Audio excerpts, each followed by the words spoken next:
Okay. So now we are going to continue with our exercise, last exercise. तो 9th question में आपके पास एक table given है. इस टेबल में आपके पास 3 पॉइंट्स हैं एस एम एंड टी. ठीक है, आपके पास यहाँ पर 3 points are given S M and T. ठीक है, और तीनों के आपको पॉइंट्स भी गिवन है. This is your first part, second, third and fourth. ये आपके चारों पार्ट्स हैं. इसमें आपके पास एस के कोऑर्डिनेट्स, एम के कोऑर्डिनेट्स, टी के कोऑर्डिनेट्स तीनों गिवन है. आपको चेक क्या करना है, is am the mid point of S T. अब मिड पॉइंट होता क्या है, सपोज आपने यहाँ पर एक स्ट्रेट लाइन ड्रॉ करी है. ठीक है, और ये आपका एस पॉइंट है, ये आपका टी पॉइंट है.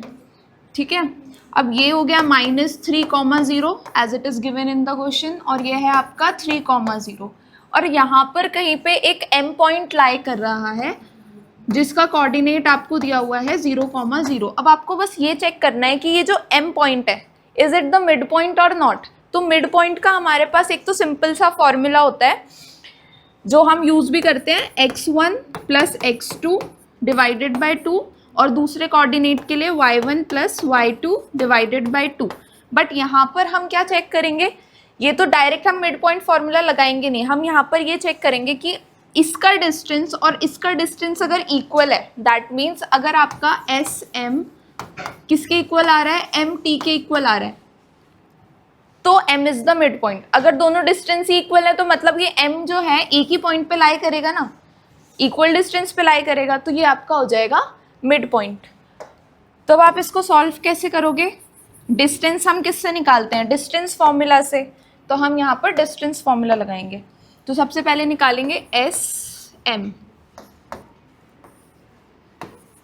ओके, तो एस एम के लिए 0 -3, फर्स्ट पॉइंट आपका ये हो जाएगा, प्लस नेक्स्ट पॉइंट है आपका 0 -0. ओके, तो ये आ गया आपका, सिर्फ -3 बचेगा. -3 का स्क्वायर कितना हो जाएगा, 9, और इसको सॉल्व करके आपका आ गया 3 यूनिट्स. तो एस एम हमारा 3 यूनिट्स आ गया. नेक्स्ट हम निकालेंगे एम टी. एम टी में आपके पास 3 -0, फर्स्ट पॉइंट तो ये है, और यहाँ पर 0 -0 सेकेंड पॉइंट ये है. दोनों को माइनस किया, सिर्फ 3 बचा. अगेन 3 का स्क्वायर कितना होता है, 9, और 9 का स्क्वायर रूट करोगे तो कितना आएगा, 3 यूनिट्स. तो यहाँ पे आपका एस एम भी 3 आया है और एम टी भी कितना आया है, 3. अगर दोनों डिस्टेंस आपके इक्वल हैं, that means M is the mid point. तो यहाँ पर आपका आंसर आ जाएगा येस. और रीजन क्या आएगा, S M is equals to M T. समझ आया. अब इसका सेकेंड पार्ट देखते हैं. सेकेंड पार्ट में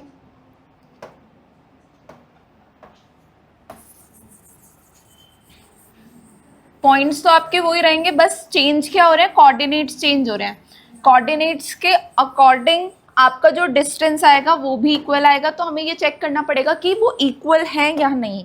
ठीक है, तो एस एम अगेन निकालेंगे. अब इसमें आपके जो पॉइंट्स है दैट इज 4 -2. ठीक है, 4 -2 है और 5 -3 है.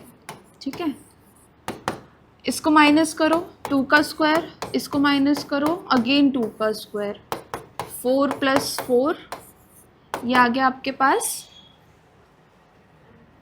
अच्छा 1 सेकेंड, इसमें आपको एस एम निकालना था ना, वैल्यू तो आपकी 3 -2 आएगी. 1 सेकेंड, यहाँ से एक बार सही कर लेना. इसका निकालना है डिस्टेंस, इन दोनों का पहले. तो 3 -2, ठीक है, और ये हो जाएगा 4 -3.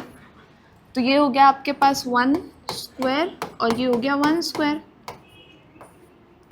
ठीक है, दैट मीन्स 1 + 1 इज 2, √2. ठीक है, एस एम का डिस्टेंस आ गया. अब हम निकालेंगे एम टी का डिस्टेंस. एम टी में आपके पास 4 -3, और यहाँ पर है 5 -4. अगेन 1 का स्क्वायर, यहाँ पर भी square of 1 is equals to √2. Again your distance is equal, तो m is the mid point. और क्यों है, because S M is equals to M T. यहाँ पर ऊपर आपका डिस्टेंस 3 आया था और नीचे आपका डिस्टेंस कितना आया, √2. ठीक है, ऐसे ही आपको नेक्स्ट वाला क्वेश्चन करना है। नेक्स्ट क्वेश्चन में आपके पास अगेन हमें यही निकालना है। पहले हम SM सॉल्व करेंगे।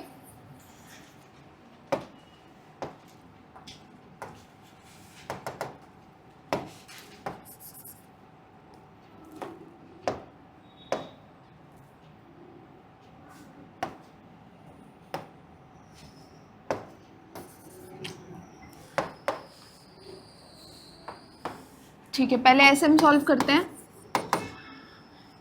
0 माइनस 0 इज 0, 5 माइनस 0 करेंगे यहाँ पर, तो आपकी जो वैल्यू है ये तो 0 हो गया, ये आ गया 5 का स्क्वायर। 5 का स्क्वायर इज 25। सॉल्व करके कितना आया? 5 यूनिट्स। SM का डिस्टेंस आ गया 5 यूनिट्स। अब नेक्स्ट आपको सॉल्व करना है ये वाला डिस्टेंस इन दोनों का। तो 0 माइनस 0 इज अगेन 0, तो इसको हम नहीं सॉल्व करते हैं, हम आगे वाला डिस्टेंस सॉल्व कर लेते हैं। -10 एंड -5, ठीक है। तो ये आपका हो जाएगा -15, है ना। -15 का स्क्वायर आप सॉल्व करोगे तो आपका आंसर कितना आ जाएगा? 225 and square root of 225 is 15। तो SM का डिस्टेंस तो 5 यूनिट्स आया, बट MT का डिस्टेंस कितना आ गया? 15। तो मतलब आपका M मिड पॉइंट होगा? नहीं होगा, क्योंकि आपका जो इन दोनों का डिस्टेंस आया है दैट इज नॉट इक्वल। ठीक है, समझ आया? ऐसे ही हम करेंगे लास्ट पार्ट। लास्ट पार्ट आप करना खुद से। आपको बस यही चेक करना है कि क्या इन दोनों का डिस्टेंस और इन दोनों का डिस्टेंस इक्वल आता है या नहीं। अगर आपका डिस्टेंस इक्वल आ रहा है दैट मीन्स M आपका मिड पॉइंट है, और इक्वल नहीं आ रहा तो M मिड पॉइंट नहीं है। ठीक है, ओके। चलो नेक्स्ट क्वेश्चन है, यूज द कनेक्शन। अच्छा, इसमें ना एक और पार्ट था यहाँ पे, अगर आप पढ़ोगे ये गिवन है, when M is the midpoint of ST, can you find what is the connection between the coordinates of M, S and T। तो आप ना ये वाला एग्जाम्पल देखो, इसमें हमारा M मिड पॉइंट है, ठीक है। अब ध्यान से देखना, दिस इज ये इसका x1 और इसका x1, दोनों के x वैल्यूज ले रहे हैं, और इसको सॉल्व करके देखो। हाँ, 2 + 4 कितना आ रहा है? 6, और 6 को हम 2 से डिवाइड कर रहे हैं तो कितना आ रहा है? 3। तो हमारा मिड पॉइंट वाली वैल्यू आ रही है ना x1 से। वैसे ही हम 3 + 5 करेंगे तो कितना आएगा? 8, और 8 को 2 से डिवाइड कर रहे हैं तो कितना आ रहा है? 4। इसका मतलब यहाँ से हमें क्या कॉन्सेप्ट मिलता है कि अगर हम ये जो 2 पॉइंट्स थे हमारे S और क्या था, M and T, x1, y1, x2, y2, अगर हम इन दोनों को सॉल्व कर रहे हैं, प्लस कर रहे हैं और 2 से डिवाइड कर रहे हैं, तो हमारे पास यहाँ वाली वैल्यू आ रही है, और इन दोनों को प्लस कर रहे हैं और 2 से डिवाइड कर रहे हैं तो हमारे पास ये वाली वैल्यू आ रही है। तो यहाँ से हमारे पास एक और फॉर्मूला आता है जिसको हम अभी मैंने स्टार्टिंग में बताया था, क्या बोलते हैं? Mid point formula. क्या बोलते हैं? Mid point formula. ठीक है, तो इस क्वेश्चन में हम इसी कॉन्सेप्ट का यूज करेंगे। तो आपको क्या दिया हुआ है यहाँ पे? Use the connection you found to find the coordinates of B given that M is the mid point of A and B। Again इसमें आपको एक लाइन बना लेते हैं यहाँ पे। ठीक है, आपको एक A पॉइंट दिया हुआ है, आपको एक B पॉइंट दिया है। A के कोऑर्डिनेट्स हैं 3, -4, और B के कोऑर्डिनेट्स कितने हैं? x, y। ठीक है, नहीं पता हमें इसके कोऑर्डिनेट्स। और एक मिड पॉइंट दिया हुआ है, मिड पॉइंट कितना है? -7, 1। ठीक है, तो यहाँ पर हम कौन सा कॉन्सेप्ट यूज करेंगे? मिड पॉइंट वाला कॉन्सेप्ट यूज करेंगे कि M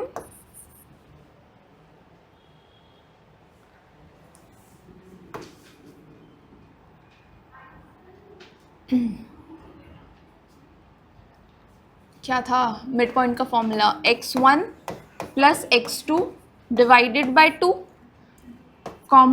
y1 + y2 divided by 2। और इन दोनों से क्या निकलता है, मिड पॉइंट निकलता है, जो कि हमें ऑलरेडी अभी के लिए पता है क्या है, -7,1। तो दोनों कोऑर्डिनेट्स अगर इक्वल है तो इसका मतलब ये है कि ये x की वैल्यू इसके इक्वल होगी और ये वाला कोऑर्डिनेट इसके इक्वल होगा, है ना। तो यहाँ से अगर हम इसको इक्वेट करते हैं तो आपके पास वैल्यू आएगी ये, फर्स्ट ये बनता है, और सेकेंड केस में आपके पास वैल्यू आएगी y1 + y2 divided by 2 is equals to 1। ठीक है, अब इसको सिंप्लीफाई कर दो बस। यहाँ पर x1 की वैल्यू कितनी है, दिस इज योर x1, ठीक है, और ये जो है आपका x2 है और y2 है, ऐसे ही निकालते हैं ना वैल्यूज। ठीक है, तो यही आप सब्स्टिट्यूट करोगे। ये कितना है आपके पास 3 और x2 कितना है हमारे पास x, और 2 उधर जाके क्या हो जाएगा मल्टीप्लाई। तो यहाँ से आपके पास वैल्यू आ गई -14, 3 को उधर ट्रांसपोज करोगे तो x की वैल्यू आ जाएगी -17। यहाँ से हमारे पास x की वैल्यू आ गई। ठीक है, अब y1 कितना है यहाँ पर -4, y2 कितना है यहाँ पर y, और 2 को उधर जाके हम मल्टीप्लाई करेंगे तो यहाँ पर आ गया हमारे पास 2, और ये -4 है तो उधर ट्रांसपोज होके कितना हो जाएगा +4। तो y की वैल्यू कितनी आ गई 6। तो यहाँ से आपको दोनों पॉइंट्स मिल गए जो हमें फाइंड आउट करने थे। तो हमारा ये जो B पॉइंट है विच वॉज x, y, ये है -17,6। समझ आया? इसमें आपको क्लियरली दिया हुआ था कि आपको कनेक्शन यूज करना है, और कनेक्शन हमें वहां से क्या मिला था, मिड पॉइंट फॉर्मूला। ठीक है, ओके। नेक्स्ट क्वेश्चन है हमारे पास 11th, let P Q be the points of trisection of A B. Trisection का मतलब, बाई सेक्शन का मतलब पता है आप लोगों को, 2 इक्वल पार्ट्स में डिवाइड होना। ट्राई सेक्शन का मतलब क्या होता है, 3 इक्वल पार्ट्स में डिवाइड होना।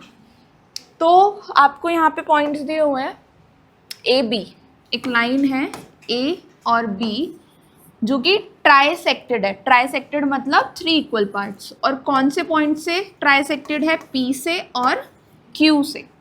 ओके, अब जो पॉइंट्स हमें दिए हुए हैं पहले वो लिख लेते हैं। ए हमें दिया हुआ है 4,7 और बी हमको दिया है 16, -2। P एंड Q की वैल्यू हमको नहीं पता, तो हम यहाँ पर क्या यूज़ कर लेते हैं, x1, y1, x2, y2। You can also use any other variable अगर आपको यूज़ करना है तो। ठीक है, using your knowledge of how to find the coordinates of the mid points of the segments, how would you find the coordinates of P and Q? Do this for the case when the points are this and this. आपको अगर आप ध्यान से देखोगे P, तो this is not the mid point according to A and B, तो mid point तो नहीं लगा सकते। तो यहाँ पर हम क्या करेंगे, हम ये दोनों पॉइंट्स लेंगे क्योंकि इसके बीच का डिस्टेंस, इसके बीच का डिस्टेंस, इसके बीच का डिस्टेंस बिल्कुल इक्वल है। यहाँ पर अगर मैं लिखूं तो A P is equals to P Q, P Q is equals to Q B. ये तीनों पार्ट्स हमारे बिल्कुल इक्वल है। तो अगर मुझे ये मिड पॉइंट लेके चलना है तो मुझे ये ए का और क्यू का मिड पॉइंट लेना पड़ेगा। इतना समझ आया है ना? तो लेट नहीं, सीधा लिखना, P is the mid point, P is the mid point of A Q. ये आपको यहाँ पे मेंशन करना है, बताना है कि किसका मिड पॉइंट आप ले रहे हो। ए क्यू का हम मिड पॉइंट ले रहे हैं P। तो x1 किसके इक्वल हो जाएगा, 4 + x2 डिवाइडेड बाय 2। ठीक है, मिड पॉइंट के अकॉर्डिंग यही फॉर्मूला लगेगा।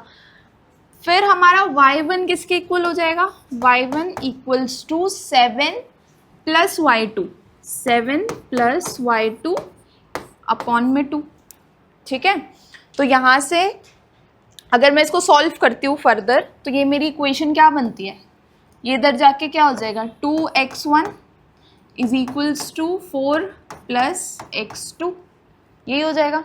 इस 2 को इधर ले जाके हमने मल्टीप्लाई कर दिया तो ये 2x1 हो गया, और ये हमने क्लियरली ऐसे ही लिख दिया। ठीक है, इसको भी उधर ले जाके मल्टीप्लाई करेंगे तो 2 y1 equals to 7 plus y2। ये हमारे पास अभी इक्वेशन आ गई, ठीक है। अब हम चलते हैं नेक्स्ट पॉइंट पे। नेक्स्ट पॉइंट पे अब हमें क्या लेना है, q is the mid point. q is the mid point of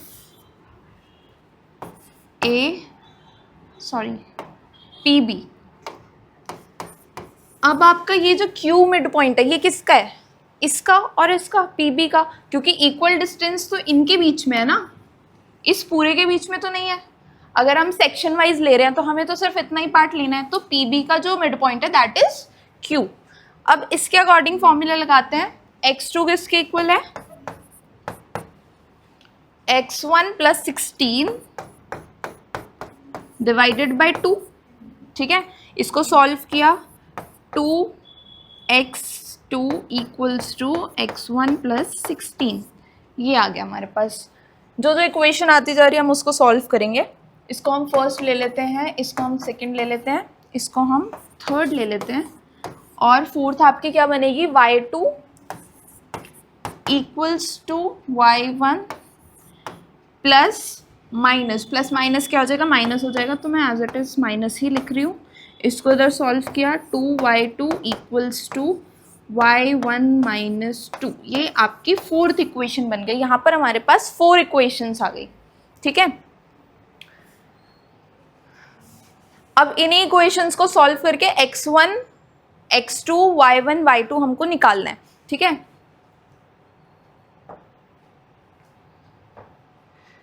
यहीं पे सॉल्व करना पड़ेगा। आपको इक्वेशन समझ आ गई कौन कौन सी हैं। अब इन्हीं को सॉल्व करते हैं। जैसे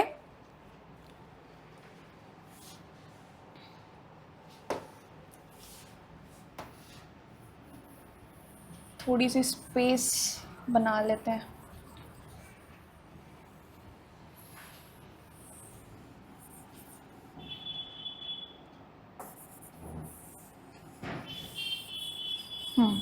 ठीक है, ये इक्वेशंस हमको चाहिए थी। अब ध्यान से देखना, अगर यहाँ से ये 2x1 है, अगर मैं यहाँ से x2 की वैल्यू निकालती हूँ, इसको मैं सिंप्लीफाई करूँगी, सिर्फ x2 की वैल्यू चाहिए मुझे, तो 4 इधर आके क्या हो जाएगा, माइनस। अब इस x2 की वैल्यू को अगर हम यहाँ पर सब्सटीट्यूट करेंगे तो x1 की वैल्यू आ सकती है। तो substituting this value in equation third, तो यहाँ पर आपके पास already 2x2 is equals to x1 plus 16 है। यहाँ पर आप इसको पुट करोगे, दिस वन, ठीक है।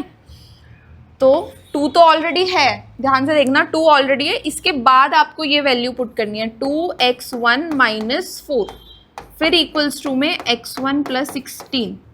समझ आया। अब इसको मल्टीप्लाई जब आप करोगे तो डिस्ट्रीब्यूटिव प्रॉपर्टी लगेगी। डिस्ट्रीब्यूटिव प्रॉपर्टी मतलब ये वाला जो नंबर है, बाहर जो नंबर है वो मल्टीप्लाई दोनों से होगा, ठीक है। तो ये हो गया आपका 4x1 और ये हो गया आपका 8x1 प्लस 16। अब इसको सिंप्लीफाई करके आप आराम से क्या निकाल सकते हो, x1। तो ये इधर आके माइनस होगा, 4x1 माइनस x1, और ये नेगेटिव है तो उधर जाके प्लस हो जाएगा।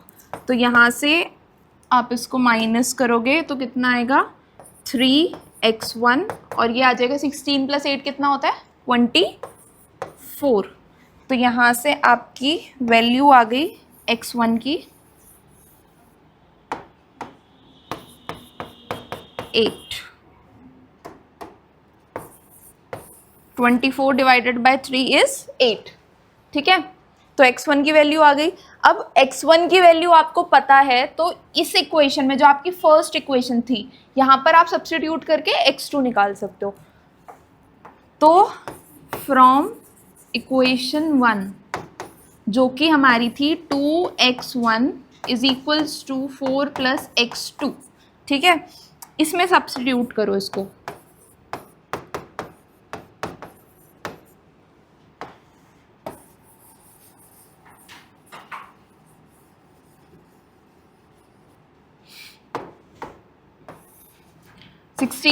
ये इधर आके माइनस हो जाएगा, दिस इज x2, ठीक है, तो x2 की वैल्यू आपके पास 16 माइनस 4 इज 12, तो यहाँ पर x2 की वैल्यू आ गई 12। तो यहाँ पे x1 भी आ गया, x2 भी आ गया। अब हमें क्या निकालना है, y1 एंड y2। सेम यही प्रोसीजर आप इसमें रिपीट करोगे। सबसे पहले यहाँ से y2 की वैल्यू निकाल लो, ठीक है, फ्रॉम सेकेंड इक्वेशन आप y2 की वैल्यू निकालो, कितनी आएगी, 2y1 माइनस 7, ठीक है। इसको आप कौन सी इक्वेशन में पुट करोगे, जो हमारी लास्ट इक्वेशन थी, फोर्थ इक्वेशन लिखी है, बताना। 2y2 इक्वल्स टू, ये हमारी कौन सी इक्वेशन थी, फोर्थ इक्वेशन। इसमें आप अब इस वैल्यू को सब्स्टिट्यूट करो, कहाँ पर सब्स्टिट्यूट करोगे, y2 की जगह पर, ठीक है। तो यहाँ पर आ जाएगा 2y1 minus 7 is equals to y1 minus 2। बस इसको सिंप्लीफाई करो, 4y1 हो जाएगा ये आपका, ये हो जाएगा 14 is equals to y1 minus 2। इसको इधर लेकर आओ,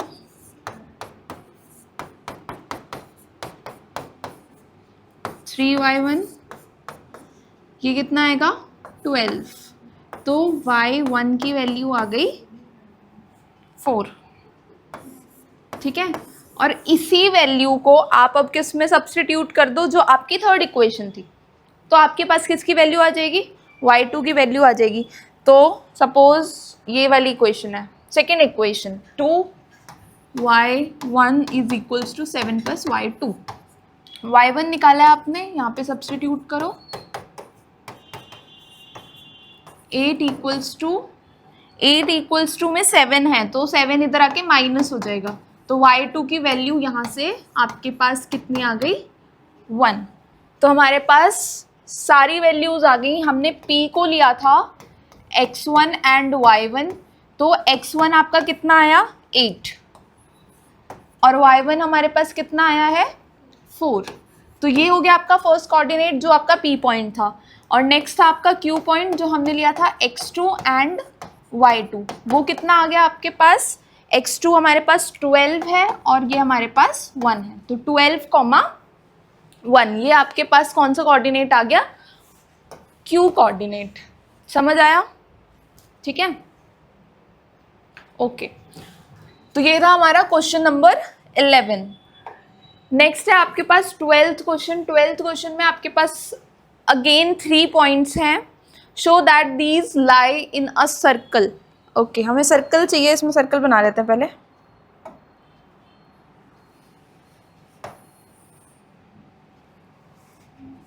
ठीक है, ये इसका सेंटर हो गया।